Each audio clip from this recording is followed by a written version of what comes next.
Dietz, a world-renowned psychiatrist and consultant to the FBI, visited Kuklinski in search of an insight into his twisted criminal mind.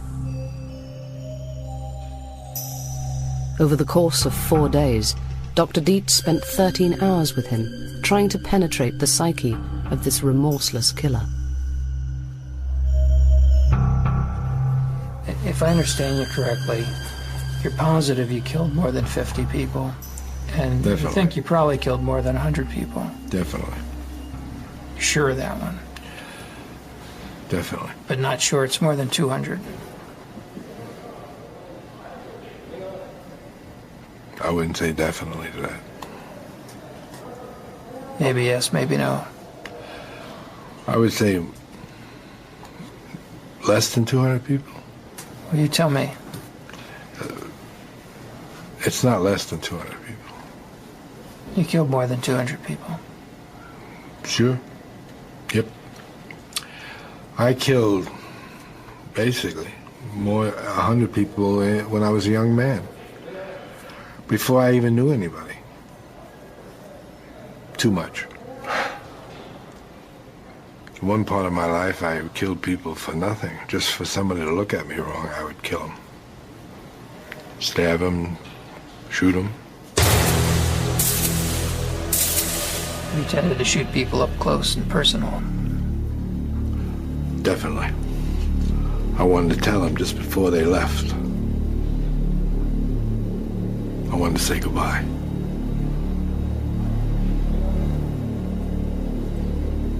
Did you like to look them in the eye? I wanted them looking straight at me.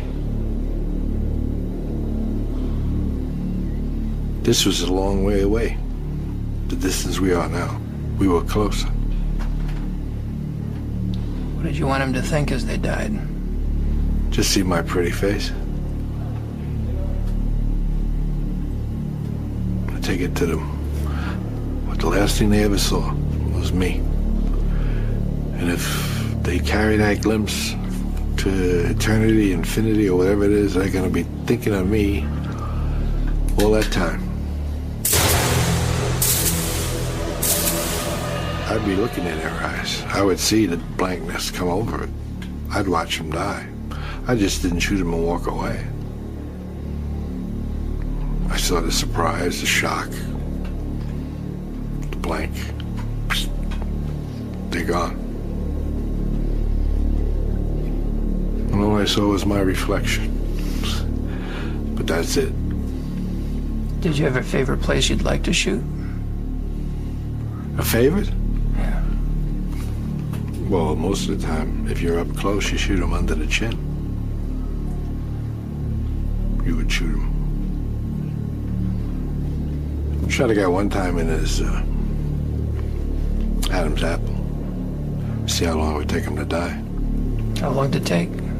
A few minutes. He drowned, actually. He didn't. Drowned in his blood? Mm-hmm. I was with somebody else. We had a $50 bet. I lost. You thought he'd go faster, huh? Yes. Do you know what an adrenaline rush feels like? Oh, yeah. What will give you one? Sex. It's the only one. I don't really get anything from hitting anybody, hurting anybody, shooting anybody. Does nothing for me. The only thing that gives me pleasure is sex. Well, that's a different kind of pleasure than what an adrenaline rush is. Pleasure I get. Yeah. If I were to beat somebody up, it would do nothing for me. If I knocked them down and stepped over them, that's why you see it doesn't bother me. I don't care to hurt anybody. It does nothing for me. Killing someone else. But you could never get a feeling out of it. I never got one, though. It was disappointing. That's when I figured I must be crazy. Because I figured someone should have some kind of a feeling. Something.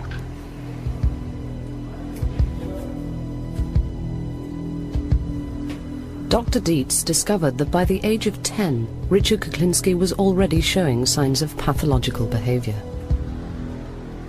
How were you with animals at that age? Deadly. Cats, dogs? Cats, dogs. I used to tie two cats' tails together. I drove over a clothesline and watched them rip each other apart. How long does it take? Not long. Did they both die? I don't know. I never stood around to see the final thing. I would say eventually they both died because they were both pretty well tore up. Gotta be noisy. It was quite noisy. What else would you do with cats? Well, we had the incinerator in the projects there. So I threw a cat in the incinerator.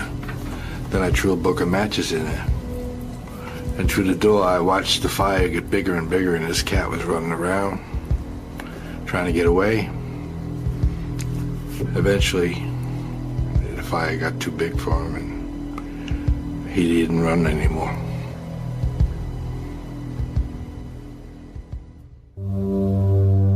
Kuklinski's childhood was characterized by brutality and violence inflicted upon him by his father, Stanley. What's the worst beating you ever took from your old man? I don't think there's much difference in any of them. They were all pretty bad. He left his mark on me, pretty much. And he did most of that before you were, what, 11? Yes, I was young. And was that worse when he was drinking? With Stanley, it didn't really matter whether he was drinking or he wasn't drinking. He was a nasty son of a bitch, and he always will be to the day he died. And even when he died, he was a nasty son of a gun. Did you go to his funeral? No, I didn't. Was there one? Yes. I didn't like him in life. Why would I want to go see him in death? I was glad he was dead. How about your mom? How was she? Over the years, I got to dislike my mother a great deal. But now that I have more time to think about it, she was just a victim of her own life. As a kid, how did you see her? Hateful. Disliked her a great deal. She didn't believe in sparing a rod either. I mean, she used to hit me with a broomstick if I did something wrong. Where would she hit you? Wherever it hit.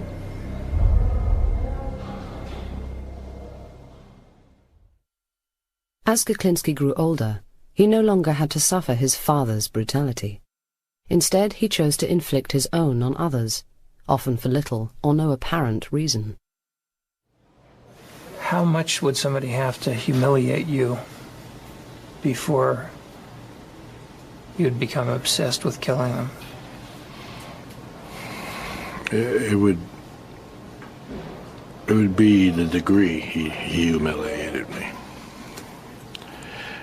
If it were not much, and it would be the time. It would be how my attitude was. If I was jumpy or edgy, it wouldn't take much. If I was passive, then he might get away with it. But no one really knew. I took a guy down one time, just following him around. He was with a few people. Now, as they went to the bar, this person decided he couldn't wait to get inside to urinate. He never did. Everybody else went in. He stayed outside to urinate. He urinated. He went comfortably anyway. He had an empty bladder. But I actually strangled him. From behind, I assume. Definitely.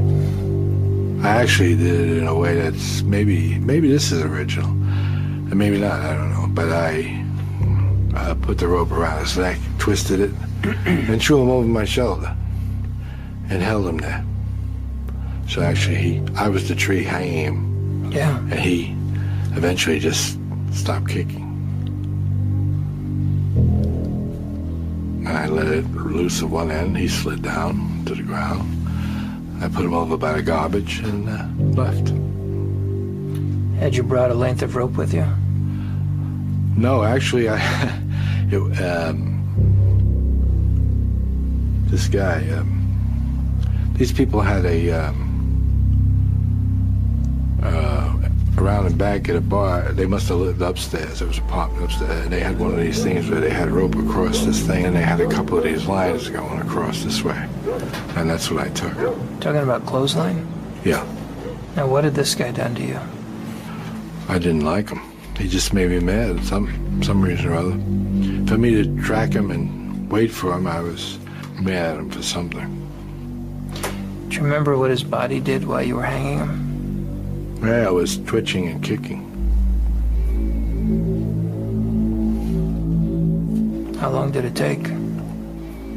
I don't really know. Didn't look at my watch, so I really couldn't say. You know, I kept him a while. Even after he stopped, I kept him a while just to make sure. Did you have another weapon with you? Yes. But this was quieter. It was more personal. I actually felt him die. Did you like that? Didn't do anything. But I mean, I did feel him die. I felt him go limp. And you got your relief? Yes. Basically, I didn't have any more pressure, no more tension. It was almost like a cure-all. Unbelievable. From an early age, Kuklinski had an uncontrollable temper. If he had a problem, he solved it the only way he knew how. I was driving in Georgia one time, and we were riding down the road, and there was a couple of vans running around, and they were hooping and hollering there. I guess they were having a good old time and maybe drinking and whatnot. They decided, I guess it was interesting to play with a guy from New Jersey, and they started to click-clack and with their vans and push me here and push me there off the road, and they were running in and out, and what their problem was, I really don't know. Never did know. But it came to a point where I got extremely mad about that, and but it was silly of me because I was away from home. I had no backing. I had no problem. I only had one weapon, which was in the trunk, which was a .357 with a hair trigger. So I stopped the car and got out, opened the trunk. I had the release and went in the trunk and took the .357 and just stood there. Now, apparently their eyesight mustn't be too good, because I don't think I'd walk up on a guy with a .357 standing by his side. But these fellas did.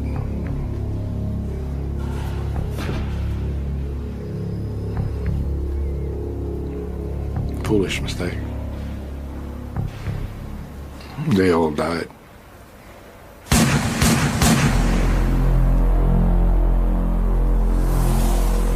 And I didn't even know them. How many? There was a few of them. I reloaded. Killed every last one of them. Yeah. And that wasn't even one I wanted to do.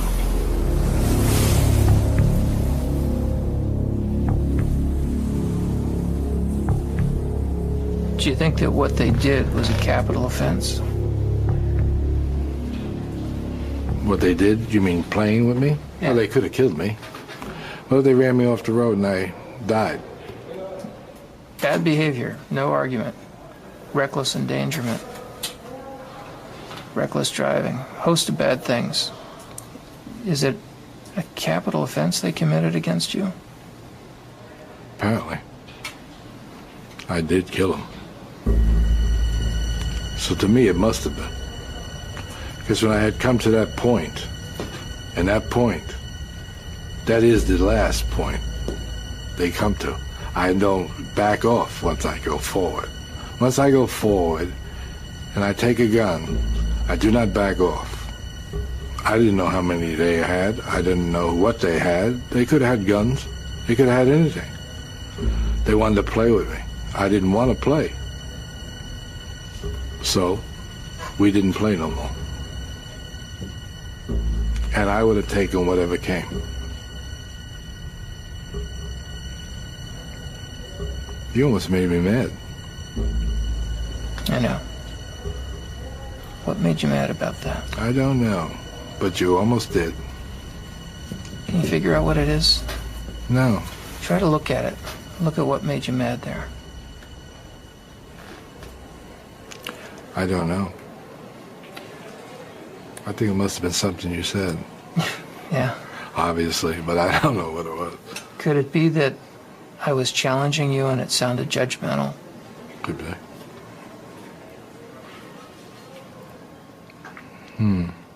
Yeah, it could be. Because you've got me annoyed with you now. Yeah. That's the truth.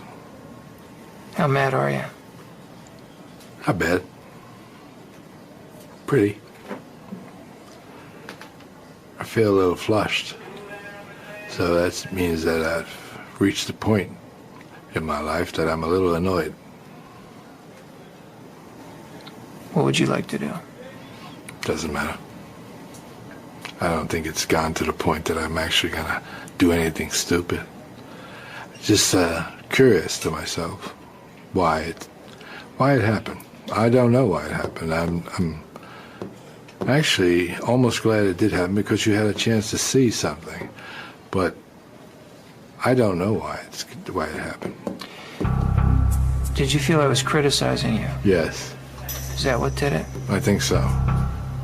I think that's the part that did it. Who used to criticize you the most? Of course, my father. Yeah. Kuklinski's efficient, remorseless killings came to the attention of the mafia, and in his 20s he graduated from the random, impulsive murders of his youth to a new career as a contract killer. He recalls his first murder for hire.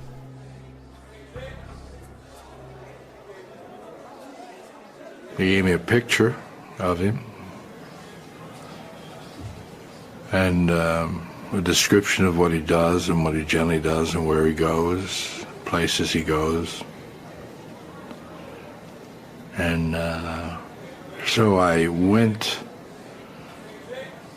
to the area where they said he might be, and I saw somebody who looked like him, similar to him. He had a knack for smoking, and they told me he smoked big cigars, Churchill cigars or something. So I pulled up alongside of him. At the time I was riding a motorcycle. And I just said, Cuban? Are they Cuban? Looks like a good cigar. And he wasn't a happy camper, because he said, fuck you. And when he said, fuck you, he looked my way, and I got a clear shot of his face. It was a picture I had of the man they wanted, and I said, nah, don't fuck me, fuck you. And I just took this weapon out and blew his head off. It just disintegrated his, like you see a pumpkin get hit with a shotgun or something, they just spread out. And that's what happened. And light turned green about the time I shot him, and I left. Does it give you any response in your guts to see a man's head explode? It would surprise me a lot. A response in my gut. What kind of response do we want? I don't know. I don't have any response. Most people, when they see horrible things, if they see somebody badly injured, certainly see something that awful, have a visceral reaction. They feel nauseated. They may want to vomit. It makes them very uncomfortable all over real fast. Did you get anything? No, it's a good thing I didn't have to vomit, because then I would have had real problems on that motorcycle. But I didn't have that problem. I didn't have any sickness, dizziness, or upset stomach or anything like that. It helped you adapt and cope not to care. Definitely. Not to care is much better. Because it's a weakness to care. That's right, it is.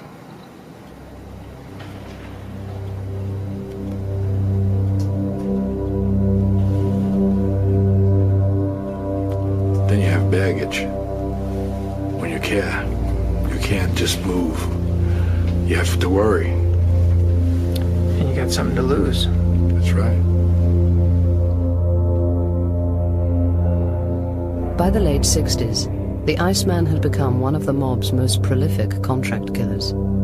Some of his most brutal murders took place at the Gemini Lounge in Brooklyn, a favorite haunt of mafia men. Dismembering bodies, did that turn your stomach? I don't think so.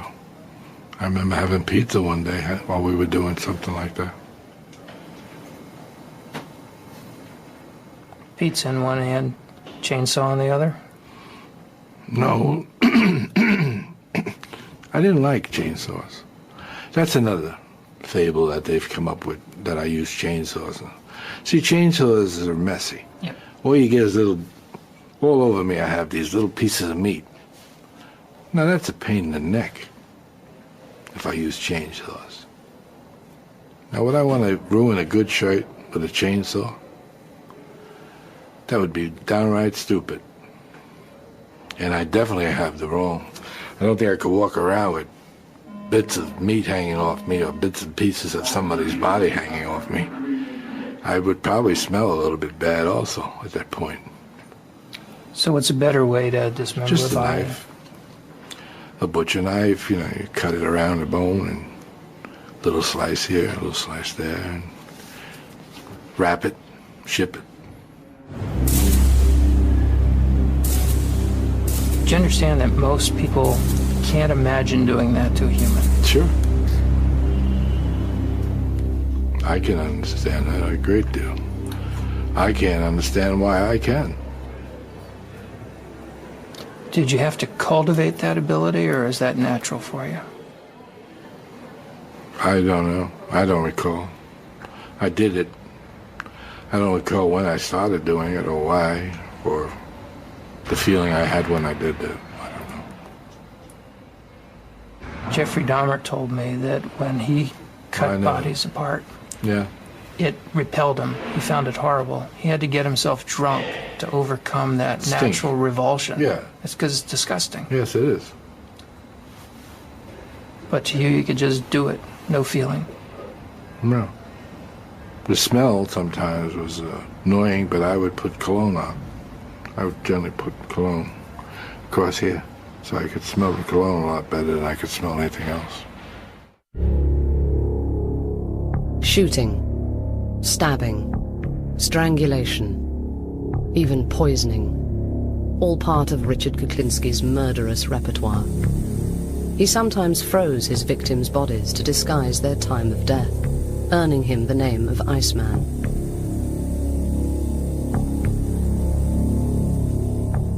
In his sessions with psychiatrist Dr. Dietz, he revealed that some of his clients wanted his victims to suffer before they died. Of course, Kuklinski obliged, creating the kind of death nightmares are made of, often capturing the torture on film. I used to have a thing where I would take somebody into a cavern or cave, whatever you want to call it, and I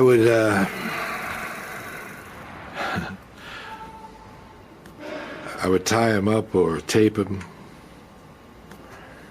their hands and their feet together, and Then I would leave them there. And I'd leave a camera on. And rats used to eat them.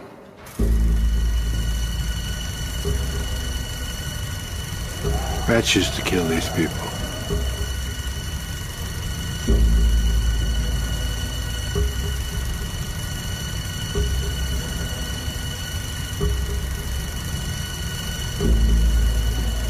It was a very painful death for these people because rats would eventually smell them or come near them and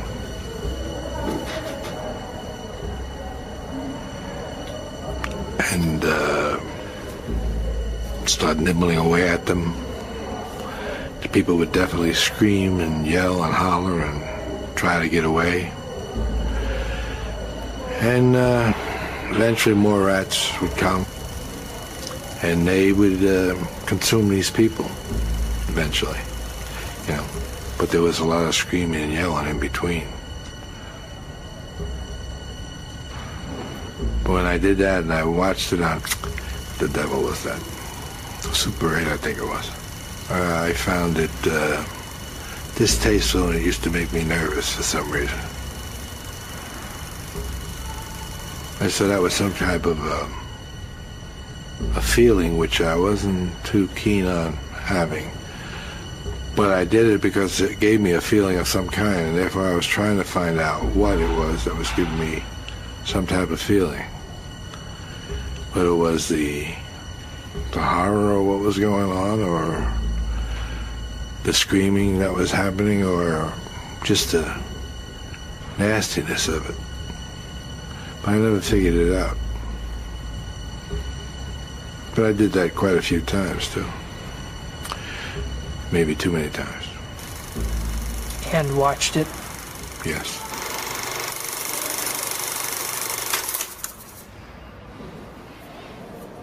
I beat a guy to death one time. I had blood in my shoes.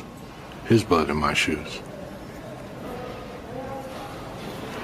It just goes on that way. Had to throw all my clothes away. Yeah, I was driving a big Lincoln Town car with butt naked. Had a sheet wrapped around me.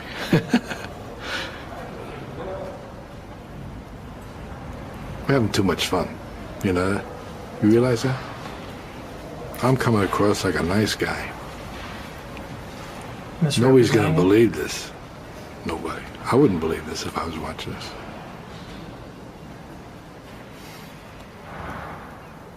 Because I'm the furthest thing from a nice guy.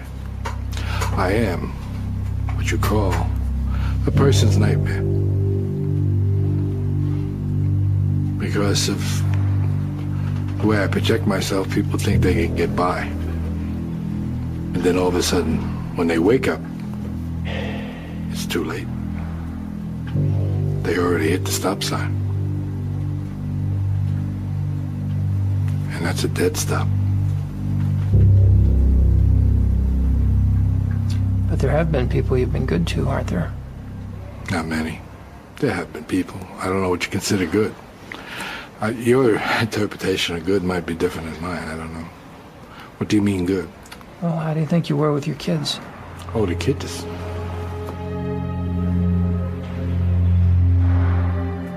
Now you're talking completely different. Now you're talking black and white. There was nothing I wouldn't do for my children. Nothing.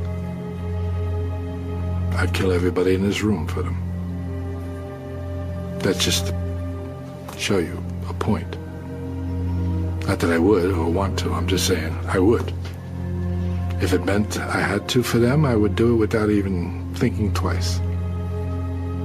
It might upset me, it might hurt me, but I would do it. Does that answer your question?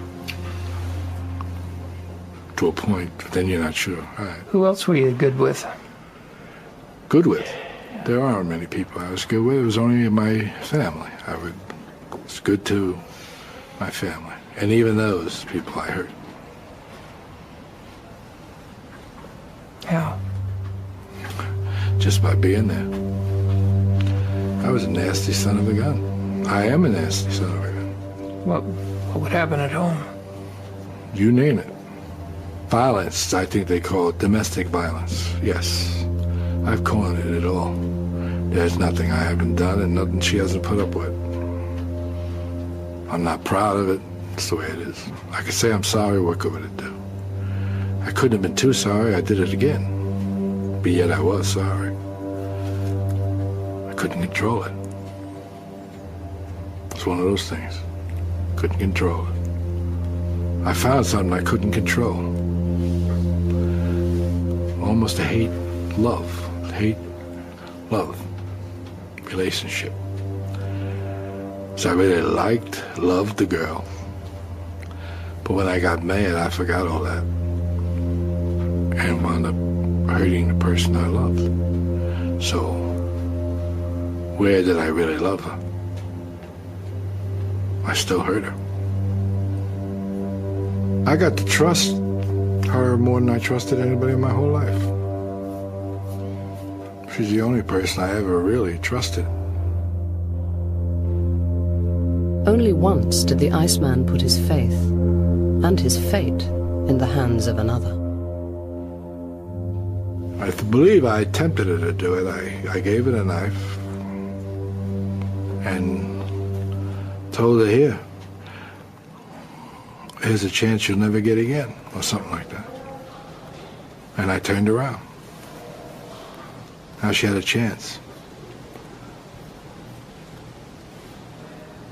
She didn't do anything. She dropped on the floor and walked away. And I left the house. There was a stabbing between your parents, wasn't there? Yes, there was. What room was that in? I don't remember. What happened? I don't remember. I don't know. Stanley stabbed Anna. Why, I don't recall. I don't remember what it was all about, but I remember it did happen, yeah. Stabbed her in the back. Yeah. And here you are inviting Barbara to do that to you.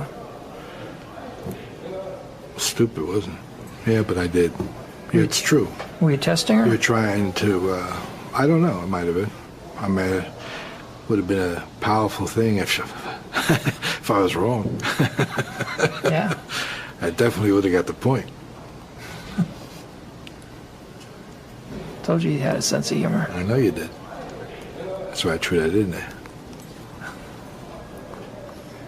But it's not a joking matter. It's a very serious thing.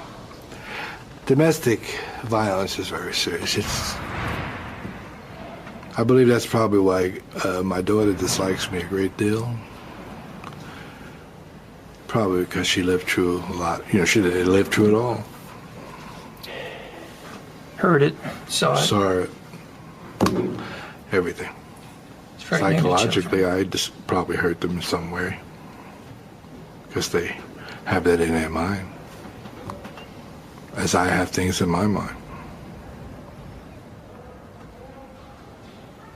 Why did you decide to talk to me? Well, basically, I think I tried it. I decided to talk to you would be so I could find out more about myself, since I don't know the answers. And you are a person who is highly qualified to give me answers, possibly, of what's going on. I figured this would be a good time to talk to somebody like you, or you know. Well, why don't we turn the tables here and you interview me? I'll answer your questions. Interesting.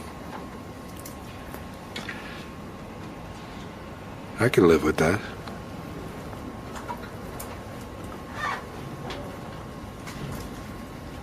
Just so happens I might have a question for you.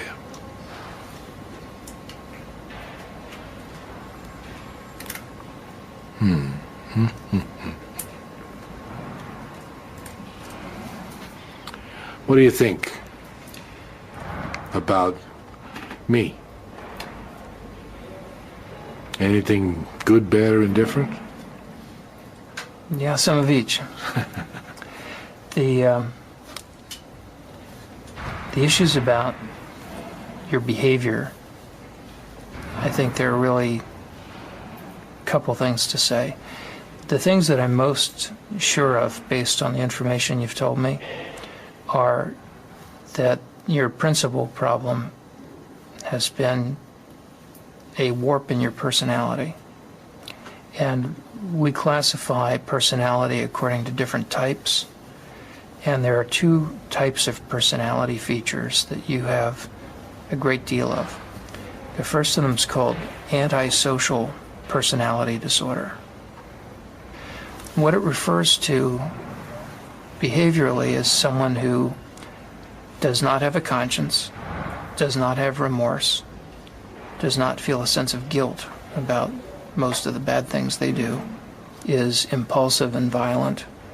The typical things we see before age 15 in people who earn that label are cruelty toward animals, cruelty toward people. And an awfully interesting part of that condition is that we've got a little bit of knowledge of what causes it and where it comes from. And that's where there's some good news and some bad news. The bad news is that part of where that comes from is hereditary. That there's a genetic basis to being a fearless person. And you've told me about how rarely you have any experience that even begins to resemble nervousness or fear. It takes extreme things to make you have a sense of impending danger. Normal people get fearful about a wide variety of things frequently and would be beside themselves with the kinds of experiences that you had on a weekly basis. You couldn't have done the things you did if you were capable of ordinary fear.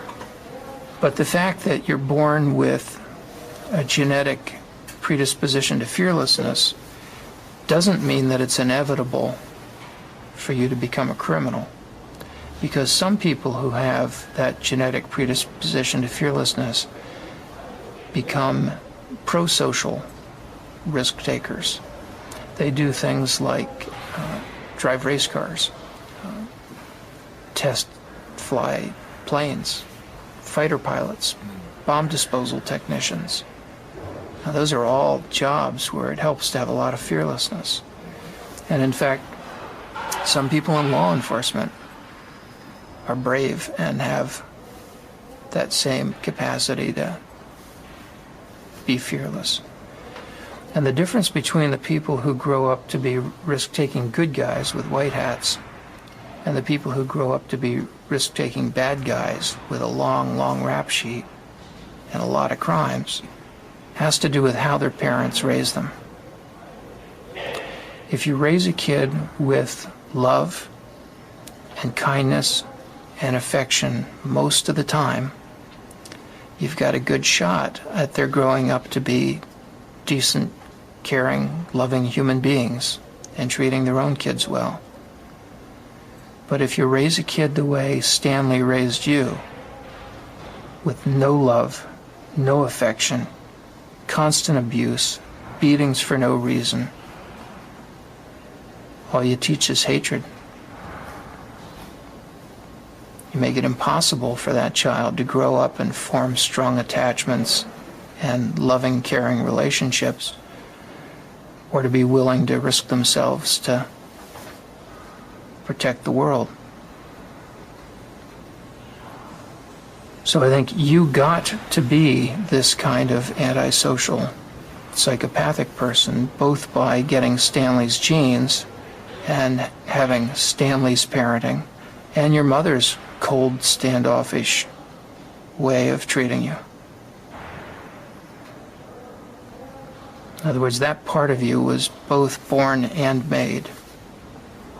But your own kids and your own grandchildren will turn out according to how you and Barbara raised them. despite whatever genetic influence there may be. You killed more than 200 people. Sure. Yep. Having spoken at length to Iceman Richard Kuklinski about his life as a contract killer, psychiatrist Dr. Park Dietz gives his analysis of what drove Kuklinski to kill so many times without guilt or fear. The other thing that I think is true about you is another personality style, where I think it's fair to say that you've got the features of what we call a paranoid personality disorder. The general rule for someone who is paranoid is to trust no one, let no one get too close to you, and to never forgive anyone who does you wrong. If somebody criticizes them, they're quick to respond with anger or to counterattack. If somebody humiliates them, then they must have revenge. About 1 to 2% of the population has the paranoid personality disorder. About 2 to 3% of males and 1% of females have the antisocial personality disorder. And then there's a smaller group that has both. And it was having both that allows you to have this career that you've had, and that allowed you to profit from your capacity for a completely emotionless, fearless, remorseless hit. By being free of any conscience, and also free of friends and of people who could bring you down, you were able to have a very long run as a successful contract killer, which is quite unusual. And you wouldn't have been able to do that had you not had both of those personality flaws. In your line of work, they turned out to be major advantages, kind of preconditions for a successful career. I appreciate you taking the time and explaining this to me. I am probably the loneliest person in the world because I have nothing I care for, and I can't make any friends to have any kind of a relationship, so I've lost everything. I've lost everything I ever cared for, everything I ever wanted. It's down the toilet. Since there is no love in my life, I must have something to replace it, so I replace it with hate. Constant hate. Constant reminder to hate. And what's that do for you? Keeps my left foot going in front of my right foot. Keeps me moving. Without it, I would probably just plop down someplace and have no reason to continue. Is that all you've got left is hate? That's all I've got left. Everything that I ever cared for is gone. Everything I ever liked is gone. Everything that meant anything to me is gone. So hate. That's all you started with, too. Then I've come full circle. It's time for me to die.